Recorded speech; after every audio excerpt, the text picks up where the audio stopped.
Hello everyone, welcome back to Crack Exam channel. आज की short summary video में देखने वाले हैं चेंज ऑफ सीजन्स। इसके पहले मैंने रिवॉल्यूशन और रोटेशन के बारे में डिस्कस किया हुआ था। अगर आप लोगों ने नहीं देखा है तो प्लीज़ जाके ज़रूर देखें कि रिवॉल्यूशन और रोटेशन क्या होते हैं और उसका क्या इफेक्ट पड़ता है। ठीक है, मैंने आप लोगों को कहा था कि नेक्स्ट वीडियो में चेंज ऑफ सीजन्स को देखेंगे, तो फटाफट से हम लोग चेंज ऑफ सीजन्स को देख लेते हैं एक शॉर्ट समरी में। मैंने आपको बताया था लास्ट वीडियो में कि जो सीजन्स जो होते हैं, ठीक है, सीजन्स जो होते हैं वो किसके कारण होते हैं? रिवॉल्यूशन के कारण।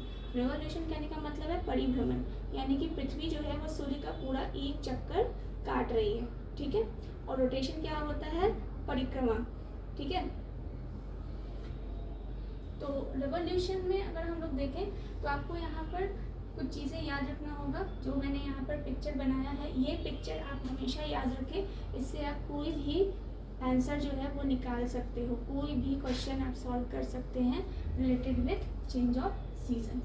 ठीक है, देखिए यहाँ मैंने कुछ कीवर्ड्स लिखे हैं, पहले उसको पहचान आपको करवा देते हैं ताकि जब मैं आपको इसको एक्सप्लेन करूँ तो आपको चीज़ें जो है वो समझ में आए। सबसे पहले आपको दिख रहा होगा D is equals to N मैंने लिखा है ना, तो ये D जो है ये डे है, ठीक है, और N जो है ये नाइट है। ठीक है, तो हर जगह मैंने डे और नाइट ना लिख के D और N सिंबल के रूप में यूज़ किया है। ठीक है, ये पृथ्वी है, ये अर्थ है। ठीक है, अब ये मत कहना कि चार अर्थ हुए, चार नहीं है, चार अलग अलग सिचुएशंस को मैंने दिखाया हुआ है। ठीक है, तो ये अर्थ है, अर्थ जो है वो अपने एक्सिस पर रोटेट कर रहा है। ये आपको दिख रहा होगा, नॉर्थ इधर है, साउथ इधर है, ये इसका एक्सिस है और ये एक्सिस पे रोटेट कर रहा है। ठीक है, 0 डिग्री इक्वेटर, यहाँ पर नीचे आपको ट्रॉपिक ऑफ कैप्रिकॉर्न और ऊपर ट्रॉपिक ऑफ कैंसर आपको नज़र आ रहा होगा। अब देखते हैं किस तरह से अर्थ जो है जब अपना जगह बदलती है, यानी कि जब वो रिवॉल्यूशन कर रही होगी तो कौन कौन सा सिचुएशंस कैसे कैसे अराइज होते हैं। ठीक है, तो सबसे पहले यहाँ से हम लोग स्टार्ट करते हैं। सूर्य की किरणें हैं, ठीक है। अब आप लोग जान रहे हो कि अर्थ जो है वो थोड़ा सा झुकी हुई है ना, तो झुकी हुई है, तो ये जो तीनों रेखाएं हैं इसके ऊपर बारी बारी से किरणें पड़ती हैं, और जैसे जैसे किरणें पड़ेंगी वैसे वैसे सीजन्स आपको देखने को मिलेंगे।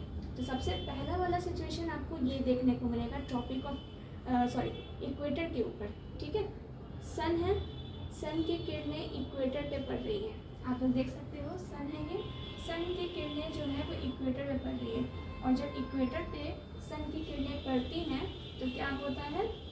दिन और रात दोनों ही बराबर होते हैं। ठीक है, इसलिए मैंने यहाँ पर लिखा है day is equals to night. Okay, और ये वाली स्थिति कब बनती है? 21 मार्च। डेट भी आपको याद रखना है क्योंकि एग्जाम में पूछा जाता है, तो डेट आप याद रखेंगे तो ज़्यादा अच्छा रहेगा। 21 मार्च को ऐसी स्थिति आपको देखने को मिलेगी, यानी कि सन का जो किरण है, रेज है, वो इक्वेटर पे पड़ता है, और इक्वेटर पे पड़ने के कारण दिन और रात दोनों ही बराबर होते हैं, और ये वाली स्थिति आपको 21 मार्च को देखने को मिलता है, जिसको हम लोग स्प्रिंग इक्विनॉक्स के नाम से जानते हैं।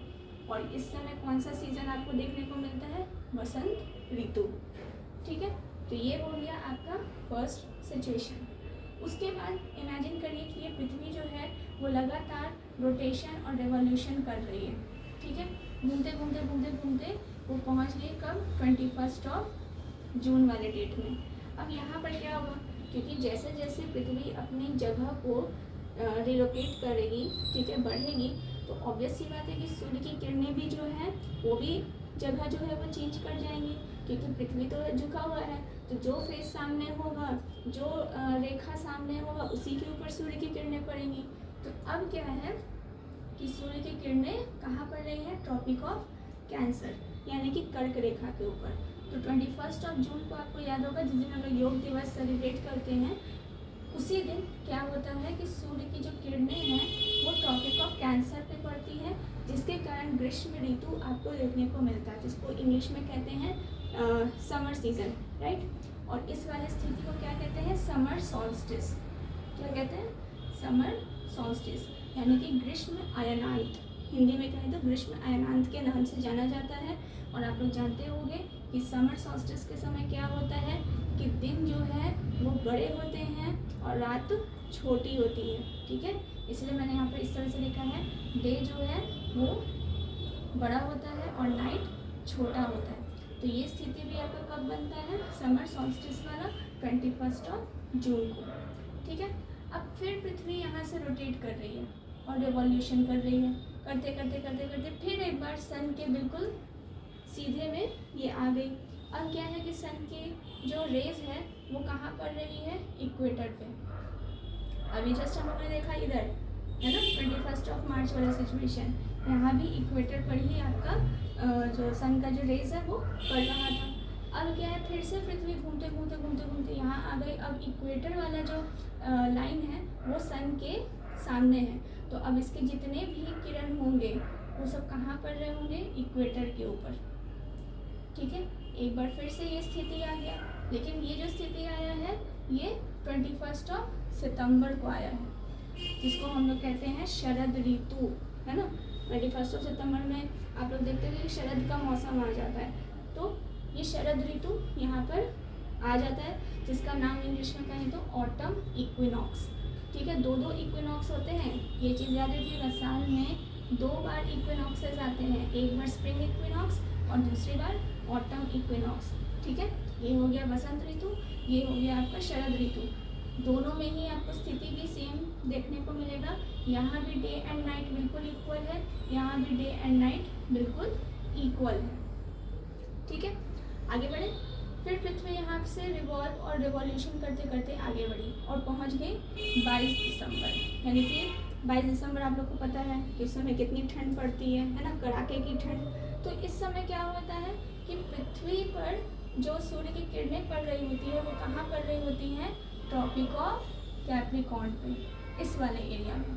ठीक है, और क्या होता है, दिन छोटा हो जाता है और रातें बड़ी हो जाती हैं, है ना।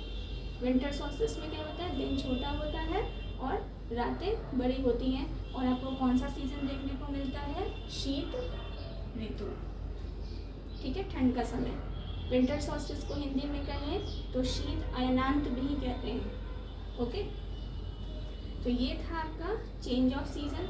अच्छा, इसके साथ साथ आप ये भी याद रखिएगा कि जब समर सॉल्स्टिस होता है और दिन जब बड़ा होता है तो अलग अलग ये जो जितनी भी रेखाएं हैं, 0 डिग्री, ट्रॉपिक ऑफ कैंसर और ट्रॉपिक ऑफ कैप्रिकॉर्न, इन तीनों पर जो ड्यूरेशन होता है डे का वो अलग अलग होता है। तो जब ट्रॉपिक ऑफ कैंसर के ऊपर सन की किरणें पड़ती हैं तब दिन का समय कितना हो जाता है, 14 घंटा। ठीक है, 14 घंटा दिन रहता है, 12 घंटा इक्वेटर पे और 10 घंटा कैप्रिकॉर्न पे। ठीक है, तो ये पॉइंट भी आप याद रख सकते हो कि डे का ड्यूरेशन ड्यूरिंग समर सॉल्स्टिस तीनों रेखाओं पे कितना होता है वो मैंने यहाँ पर आपको लिख दिया है। तो ये था आपका चेंज ऑफ सीजन्स। ठीक है, याद रखिएगा कि सन जो है इसकी किरणें जिस रेखा पे जैसे पड़ेंगी उसी तरह से सीजन्स जो है वो चेंज हो जाएंगे। इक्वेटर पे पड़ रहा है तो इक्विनॉक्स होगा। इक्विनॉक्स साल में 2 बार होता है, पहला बार स्प्रिंग पे होता है, दूसरा होता है ऑटम इक्विनॉक्स।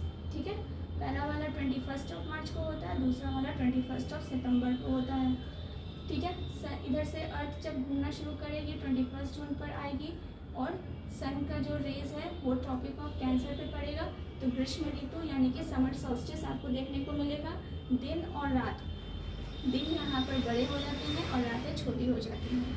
फिर उसके बाद जब सन ठीक आगे बढ़ेगा तो ऑटम इक्विनॉक्स आपको मिलेगा, जैसा कि मैंने आपको बताया। फिर इससे आगे बढ़ेगा तो शीत ऋतु आ जाएगा, यानी कि ट्रॉपिक ऑफ कैंसर के ऊपर सन की किरणें जो हैं वो पड़ रही होंगी, दिन छोटे और रात लंबी होगी। और ये वाला जो सिचुएशन है कब देखा जाता है, 22 दिसंबर को। तो कहीं कहीं हो सकता है कि डेट जो है वो आपको डिफरेंट दिया रहे बुक में, लेकिन आप फॉलो करिएगा NCERT के डेटास को, क्योंकि वही सबसे ज़्यादा ऑथेंटिक डेटा है। तो आप NCERT के डेटा को फॉलो करिएगा। ठीक है, लेकिन आप इस चीज़ को याद रखिएगा क्योंकि यही आपको एग्ज़ाम में पार कराएगा। अगर चेंज ऑफ सीजन से रिलेटेड इसका क्वेश्चन लिख रहे हैं या फिर अगर आप MCQ सॉल्व कर रहे हैं तो आपको ये डायग्राम अपने दिमाग में होना चाहिए। ठीक है, अगर ये चीज़ दिमाग में है तो आप अच्छे तरीके से कोई भी क्वेश्चन को सॉल्व कर सकते हो। So okay, thank you. आज की वीडियो में इतना ही, मिलते हैं फिर एक और शॉर्ट समरी वीडियो में।